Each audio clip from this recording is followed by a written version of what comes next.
Hey guys, System here, and this is all the mod 7 to the sky. Hope you're all having a fantastic day. I myself having a great one. Had a great weekend with Daddy Daughter Weekend. Just a good time all around. Had a fantastic weekend. But we're going to go ahead and jump back into the pack here. Kind of push forward, right? It's time to get back to work, basically. You may notice some stuff changed around here, obviously, just around.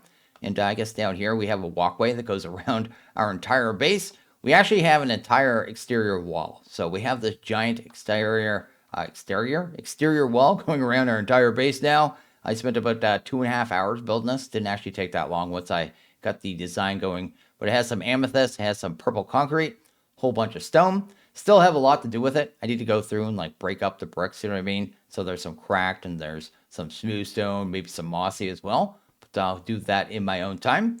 Added this purple glass here as well. So I really like this purple stained glass from Chipped. And then some of these cool lanterns as well from Chipped as well. There's all kinds of cool chip stuff. Like if you like to build, it's just great. You just need to make these cool little tables. I don't think I really showed them very much, but that's how I've been doing my different kind of bricks and stuff for around the base, right? So there's glass blower for the glass. This one did the lamps there. This one does lamps. And this is our stone one, and that's our wood one, right? So really cool little tables there. Even made some banners. Like I haven't done banners since the introduction of Loom. It's been that long. And yeah, I did not even know how to do banners properly anymore. So I watched a video, I saw that design. It's just like, I like that. We're going to throw that in our base here. Just going to have some other decoration floating around. And the coloring kind of works with my kind of build here. So that is pretty rad. One thing I should ask you guys too, actually, is I'm looking for a block. Like this stripped oak here. I have it down on the bottom. I don't like it. I don't like their strip. I like the rest of it. I think it's great. Especially once I go through and break this up. Because I did a little test in a creative world with a smaller bit of wall. Breaking up, it looked good. Anyway, they're stripped out. Not happy with it. I just did it because it kind of comes down a little further. So I had to have something down here. I didn't want to have flat stone. But I need something here. If you guys can kind of suggest a good block to kind of go with that, right? So mental note, that's what it looks like. What would go there? You know what I mean? Just let me know. You can think of something. Because I can't figure it out myself. But anyway, it's pretty cool all around. You may notice too, we got some other things here. So I was getting us kind of ready. Go ahead and set up auto crafting, right? So we have these crafting CPUs here. I'll kind of cover that in a few minutes. Have the actual molecular assemblers and the pattern providers over there. And what else we got here? Oh, we got our new controller here too. So this is ME controller. I think I have a 5x5. I think it's 6 tall. I can turn that off now too. And I kind of changed the cabling here. But the whole point of me getting to this point, because you may be going, well, you kind of jumped ahead. You did all this stuff. Well, this is just setting the blocks up, kind of getting them in place. They're not powered yet. And the whole point of this, I guess the start of the video, is to get us into P2P. Show you guys how to do P2P properly, because I've been seeing a lot of people do P2P. They're not even doing it wrong. They're just making it very confusing and convoluted. I'm going to show you the easy way to do it and the way to kind of move your channels around your base. We're actually going to set these all up using one P2P face, but I'm going to show you how to set up like 16 very easily, 512 channels, and you can move them wherever you want, because a lot of people kind of struggle with channels with AE2. So let's go ahead and jump into that first, and then kind of figure out where we're going to go from there, I guess. So I set up about half the P2Ps, and I'm going to go ahead and show you how to set up, I guess, the rest of them, right? So down here, I have my initial kind of setup for P2Ps. They're not powered yet, actually. If you look at the devices, they actually say offline. I'm going to show you how to do that in a second, but I'm going to show you how to set this up here and why to set it up this way, right? So have a whole bunch of these cable anchors. I'm going to put one of those in between every one of these cables and put one on every base of the controller down here. And basically what that's doing is just separating the cable and making it so these different cables, these dense cables here, can't exchange information, and then segmenting off basically 32 channels on each one. And yeah, be able to take those channels and run them through one of these P2Ps here. Then we'll be able to move them around the base, I guess the channels in a way we want, right? Then we're going to go ahead, I guess, and throw these P2Ps on the bottom, right? So do that right there. Each one of these, I guess, is aimed at this, I guess, one of these dense cables, which is then, again, looking at the controller. So that's kind of how that works there. These P2Ps are a little weird how they're powered to. They're actually powered from behind. So right now it's offline. This cable actually technically has power, and if I connected the machine to it, the machine would get power if it was an AE2 machine, right? And yeah, it's just weird. They're powered from behind. It's just the way they function. It's the way they've always functioned. I've never understood why they function that way, but you have to power them weirdly. So anyway, let's go ahead and grab this here. need to go ahead and segment off this cable here because this only has 8 channels and this one can only handle 8 channels as well. And the only thing that can connect these, like the way this is faced now, where it's aimed at the cable, has to be connected to a dense. Otherwise, it won't connect to anything on that side, right? So that side is connected to the dense. This side has to connect to either a smart or a flux, right? So that's kind of how that works there. Last thing we need to do is actually hook this up to power, right? And once we're hooked up to power, we should be actually pretty much good to go, right? So the way we're gonna do that, I actually have what do I have something there? Why is there what's up? What am I targeting? Oh, it's because I was wondering why the box was there. I have an anchor in my hand. We're basically gonna go ahead and pull the power off this controller right here. Then we go ahead and put an anchor here. This anchor is actually important. It's basically going to make it so, again, channels don't communicate with this dense cable because, again, it'll just mess things up. So just keep everything separate. Anchors are actually really good. Then you look at the device now. It's now online, but it says it's unlinked. Well, we basically just need to link it and then kind of move it around the base. But this is effectively all you need to do to set up your P2P. Do I have an axe, man? Where's my axe? Let's go ahead and grab you. Go ahead and pop this out of here. There you go. Then go ahead and set up this one here. I'll be able to hide these cables in the floor too, just using some facades, because facades are super easy. I'll show you how to make facades really easy too, actually. Go ahead and grab that, do this, do that right there. I guess pull you out of here. Sweet. Then you just grab yourself 4 of the cable anchors here. Then you have facades. You can just use that on a cable. It'll cover it up, right? Then you can use the wrench and stuff to kind of pull it off. So not a big deal there. I guess we just need a, what I need here, an anchor and a flux.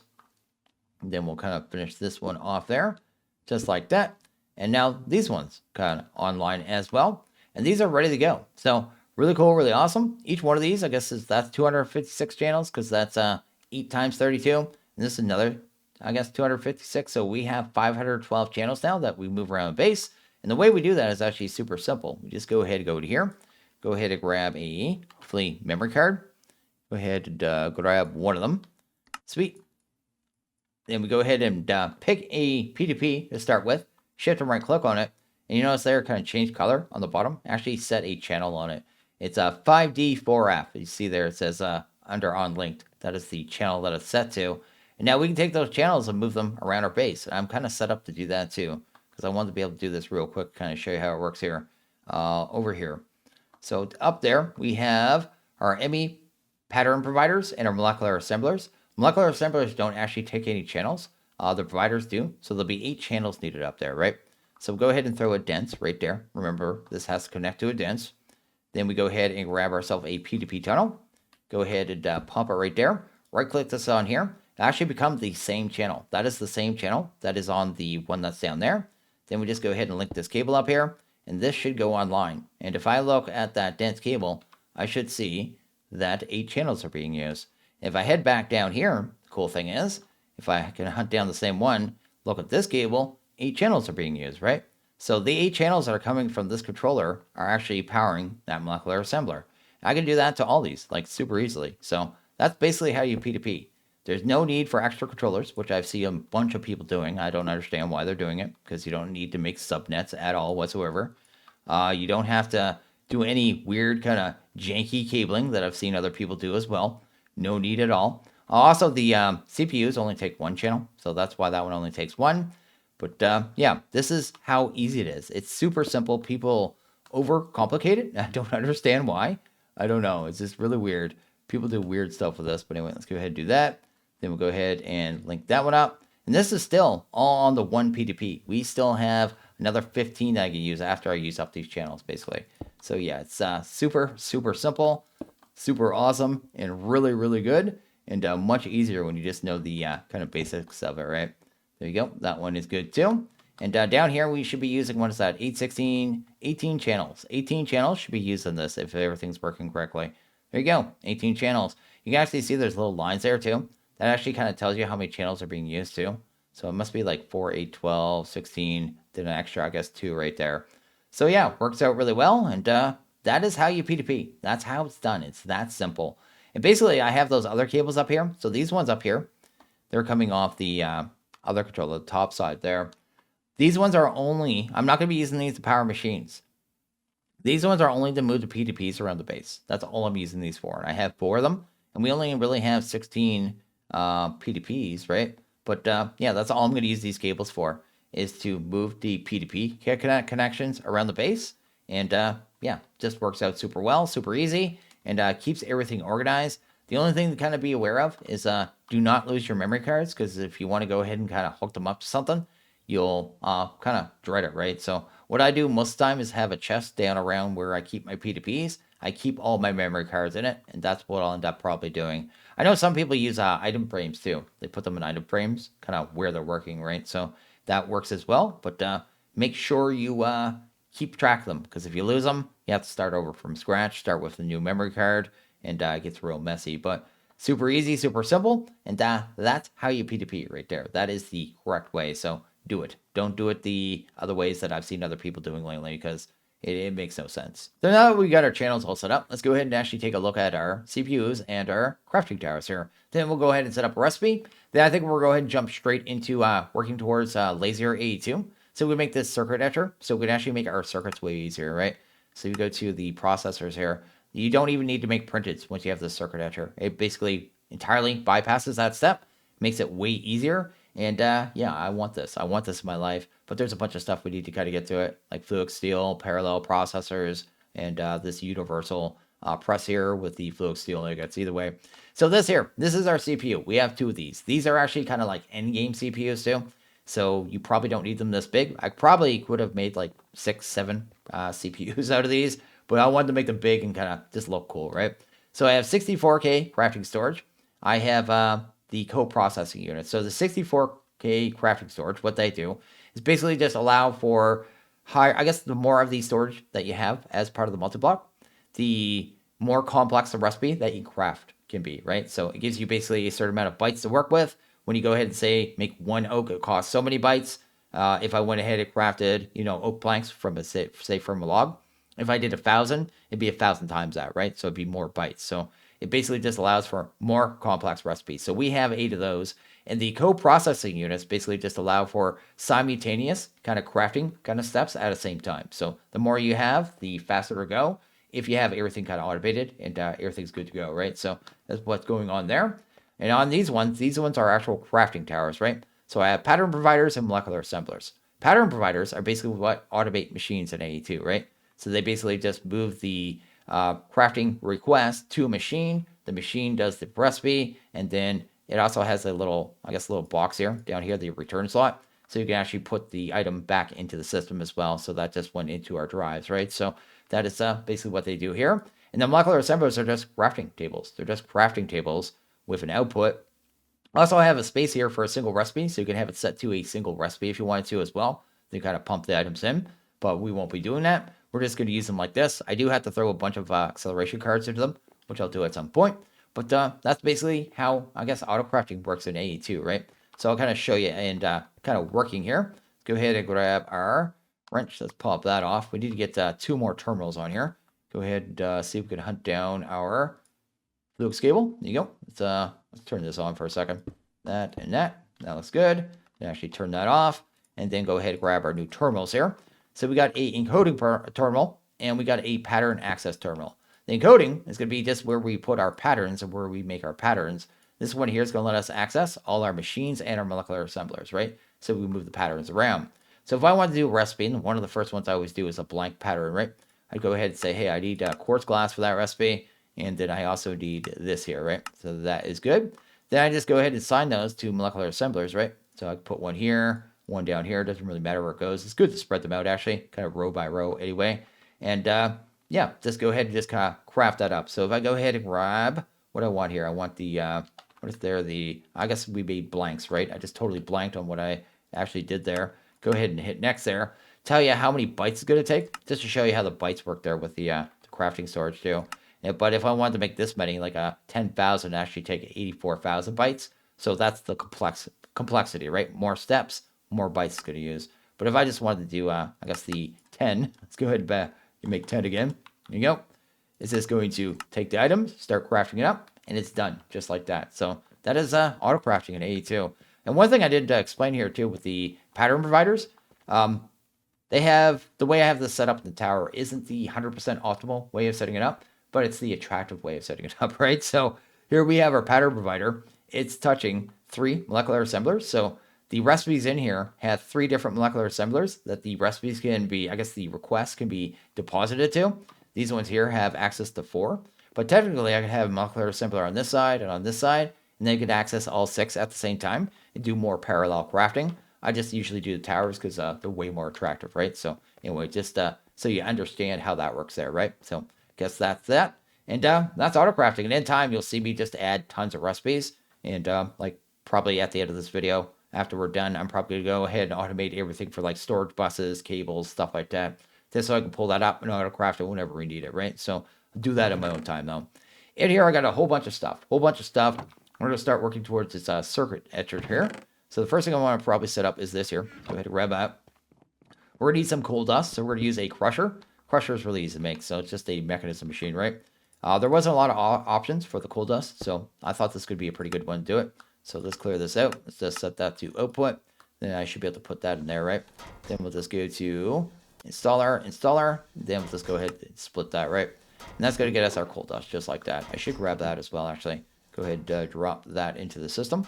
That is good. We'll have a new way of doing our crystals as well when we're done here today, which is pretty rad all around. But yeah, that'll get us our coal dust. Did I not set auto eject? Let's make sure that's on. There you go. So that's going to be one of the materials we need to kind of get moving forward. Next thing we're going to need is a singularity. So we're going to end up needing one of these universal presses to make the machine we need. It is right here, right? So we need to go ahead and do that. So to do that, we're going to need a matter condenser. Let's go ahead and grab a matter. Because I know I did not make these yet. I actually think I need 2 of these. I think I need it for another recipe as well. So let's do that. Then in here I have ultimate pipe upgrade. So it takes a little bit of netherite, but it's just a really fast one. Then we'll probably just go ahead and grab the sink as well. Let's go ahead and switch over. Here you go. And we'll just do this over here kind of temporarily. But this will be a very easy way to make singularities. They actually tell you can use water in the book. I didn't know you could do that. I used to do it with water with bits, right? Back in the day. I guess the chisel bits, that was the mod. And it worked really well with that. But I didn't know you could just pump just regular water in these things. That was actually information to me. So I learned something from the book. And I'm going to do that there. Then we need a 64K storage component. So here's a 64K ME storage component.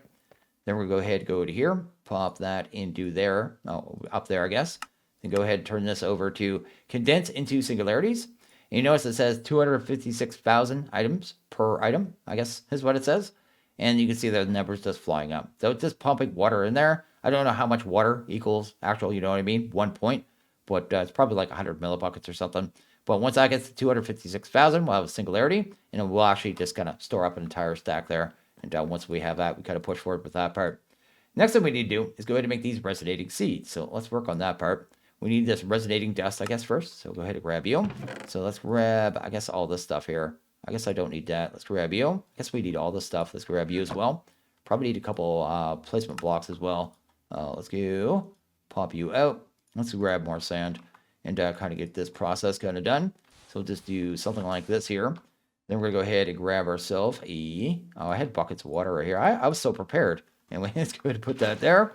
Then we need to go ahead and grind down these ender pearls. So the way we'll do that is just here. We're going to need all these presses anyway, so I guess I might as well grab every one of them. We'll need them for the crafting recipe. But we should be able to take those ender pearls, pop them in the machines. Then we should get the ender dust out the bottom here. Actually, while we're waiting, we're going to need these crystal growth accelerators. This is going to be for another machine as well that I'm going to end up making. The Fluix aggregator. This thing is going to make it so we can actually automate our Fluix really easy too. So just sand and Fluix equals 2 Fluix crystals. So I'll end up doing that at some point. But for right now, we're going to need it to grow these seeds as well. So I'm just going to go ahead and kind of get these powered up here. Ready to go. So like them there. There you go. Put it this way. I think it's the 3 lines on the front of it, right? So we'll do that. Then I should be able to just connect to a channel right here as well and pull power. Anyway, let's kind of bring that across. And once we have our seeds, we can just throw them into water inside the center. And that's pretty much done, right? Go ahead and grab you. Put water right there. That is effectively ready to go. Where is our setup here? Oh, it's right there. There you go. Let's grab our ender dust. Awesome. We should be able to actually go ahead and make our seeds now, right? Make sure our magnet's off. That's kind of important. Then I should be able to throw that in there, and I believe that in there. Wait, no, that's not right. I put something wrong in there. What was the seed? The seed was... Not the seed. I'm trying to make the crystals, right? Yeah, I'm trying to make the seeds. This is, oh yeah, the dust. It's the dust I'm trying to make. So Skystone, Diamond, and Ender Dust. Okay, so that's what it is. Totally derping. Skystone, this, and the diamonds. Stop picking stuff up, please. Then back off. If I did that right, there we go. We're actually starting to get it there. Awesome. And we should have 64 of that resonating dust. Now that we have that, we should be able to take that and combine that with a stack of sand. We should have a stack of these resonating seeds, at which point we should be able to take those, throw them in here, and they'll start growing. It's only going to take about a minute or so, so it shouldn't take very long. Let's grab this cool dust, though. We need to grab some other material here. It was called carbonic flux dust, I believe. Yeah, this stuff here. Go ahead and grab you. Let's actually drop everything off, too. So drop you off, you off, you off. Should get a half stack of that. I think we'll be able to make that easier later on, too, in the matter infuser, which is actually the machine we already made, right? Did we make that yet? No, we haven't made the matter infuser yet. I'm totally in the wrong spot. But anyway, that's fine. We'll need that either way. These grown 97%, so they're almost done here. Throw them back in. Should take but a second. And there you go. Got 64 resonating crystals. And now we're up to this point, right? So there you go. So the next machine we need to make here, I guess the first machine is this here. We need to make one of these matter infusers. So let's go ahead and grab, I guess a few of those. Let's go ahead and grab some flux pearls. I think there was even a cheaper way of making this stuff with these machines. Well, yeah, like there's a whole bunch of recipes that are in these machines that are just cheaper as well. Anyway, let's go ahead and grab a molecular assembler. I know I'm out of those. Go ahead and grab you. And then we should grab the actual molecular assembler. And then we have the matter infuser. Awesome. Go ahead and grab you. Let's go ahead and just put this temporarily right here. I'm going to fully automate this thing in a bit. But anyway, let's go ahead and grab ourselves a point. Go ahead and pop that there. Do this. Then look at the next part of this recipe here. So the resonating crystals, we need to turn into, I think this is the flux steel. No, we use this as a crafting component, right? I think it's what we're using that for. Yeah, that's a crafting component. Then it had some other uses as well. Oh yeah, printed parallel circuits when we have our universal press. Oh, let's do the flux first then. That makes sense because we need that to do the next part anyway. Flux crystal, carbonic, and iron. Okay, so let's go ahead and jump into here first. Grab some iron. Or need some flux. Let's go ahead and grab a stack of that. And the carbonic, right? And with that, we should be able to make a good amount of this stuff, right? Can I do this right? Apparently doesn't care what order it's in either. Also, I'll show you how fast these things are too. So let's grab some acceleration cards because they are pretty fast. Do that. They can actually take 8 upgrades, like I said. So let's just do this for a second. We'll kind of just power through it, which is great. We already got 16 of that steel there. And with that, we should be able to finally make our etcher, right? Not our etcher, our matter infuser, right? Yeah, let's go ahead, grab one of those. Go ahead and grab another assembler. Actually, I already made that. Why am I trying to make that again? I'm total derp. What we're trying to do is the etcher. Let's go ahead and grab our singularity. Sweet. Go ahead and see if we can actually make our universal right there. That is fantastic. Now we can actually go ahead and make that. But before we do that, we actually need to make some of those parallel circuits. So let's go ahead and pop that there. Then I think we take these crystals, right? And let's do like, I don't know, like half of them. Something like that there. And this will turn them into printeds, right? So yeah, we do the printeds. And then we take the printeds. And then we get a parallel circuit, I think, right? I just need to kind of see it here. There you go. Yeah, we just kind of do the next step here. So that'd be super easy. So while I'm doing this, I should probably be doing this as well. There you go. And then once we have these, we finally get into the circuit etcher. And then we go ahead and actually get these automated super easily. So there you go. You can see just a little bit of steps here, a little gateway, kind of get into the mod. But once you're into it, you're good to go. And you're going to be amazed by how easy it is to do the processors. It's actually quite insane. So I think I have all our machines made here. We actually have the matter infuser. We have the flux aggregator. We have the circuit etcher. And I also grabbed another netherite furnace because we'll need that to be able to automate silicon, right? So this will be what we have going for us there. I have a hole in the floor here somewhere. This one right here. This is going to be where we automate them. So I have some of these pattern providers. So we're going to go ahead and pop them down. I want to go ahead and grab these nether quartz wrench here. I want to go ahead and right click on these kind of on the side. We get this little arrow here. It's kind of hard to see, but I want it pointing up. Just a way of making sure that the items always go to the right kind of place here. So do that. Because the way these things kind of work, they just try to deposit the inventories that are kind of touching them, right? So if I was to put a chest down here or something, it could, I guess, potentially put the items in the chest. This way they'll always go into the machines that I want them to go to. It's just hard to get them to pop up. So you always have to like right click on the side for some reason. Get the arrows going the way you want to. So you just gotta do this, then do that there. So this to be our 4 machines that we're going to get, I guess, sitting on top of these, right? So I made the etcher. I finally got that done. So we'll go ahead and pop that one down. I also went ahead and made most of the recipes we need as well. Probably put the netherite furnace over here. We have the matter infuser. This will be used, we won't automate this one right away, but it could definitely be used later on for andesite, fluix pearls. There was also, not the vibrant glass. I rarely use that stuff down here. If I needed more of the fluix steel, of course, which I don't think we'll actually need. But we have quartz glass in here. It's actually slightly cheaper as well. So there's definitely some useful recipes in there. Just kind of pointing that out. Then this one here, the aggregator, this is going to be the one that makes it so we can automate our fluix as well. So we're just doing all the resources, I guess, for AE2, right? So this one here is going to be our, I guess if you hold shift here, these are the patterns are made. These are going to be the ones for our processors. This one here is going to be for our silicon. And this one here is going to be for our fluix, right? So that should be pretty good there. Everything should be actually working now. Actually, now I think of it. The machines, I think I already configured them all too. So on the bottom, we just want in out, so IO, auto extract on each one of them, right? So I think I set that to every one of these. I can't remember if I did this one.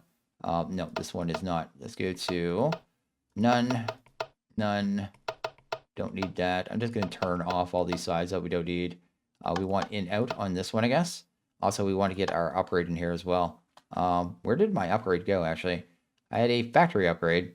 I don't know where it is. Oh, no. So we just need to go ahead and get these powered up here. Let's go ahead and do that. Awesome. And then I guess I want to go ahead and throw an upgrade. I just stole the one that I had on that matter condenser working over there. So we have an ultimate here for no reason. Probably don't need one that powerful. But I think this is effectively done, right? So every one of these is set to...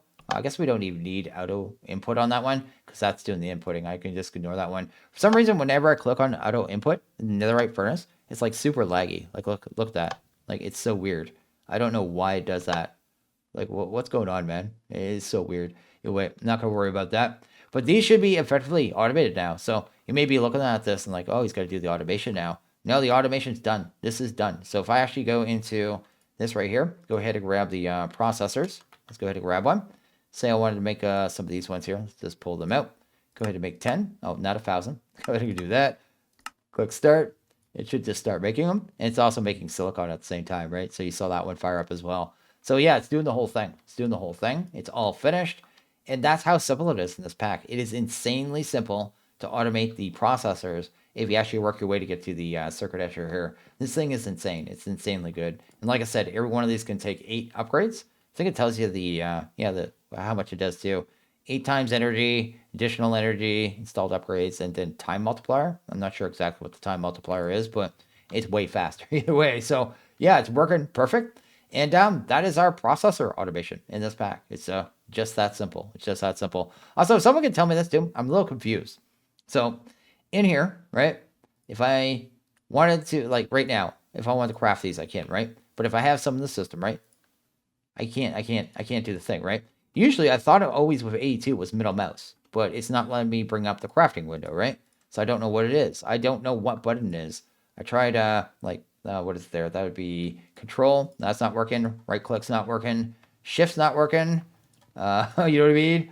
Alt's not working. What button is it to bring it up so you can actually craft within AE2 when you already have some in the system? Because that's confusing me. But anyway, if you guys know that, let me know. Because yeah, it obviously changed one of the updates or something. Because I'm not able to do that anymore. But basically, yeah, we have AE2 auto crafting up and running. We have our processors done. And I'm just going to grow on, I guess, on this as we move forward. If we actually go ahead and look down here really quick as well. Kind of curious too. If that, the channels, how's this thing working? Let's see here. We still have, how many channels here? 22. We still have 10 more channels on this first P2P too. So we have our P2P set up as well. So we did pretty good today as far as concerned. So let's go ahead and actually end this one here. As always, guys, like this video, please hit that like button. Really liked it, hit that subscribe button. It is always appreciated. When you guys all have a good one. See you guys in the next video. Later.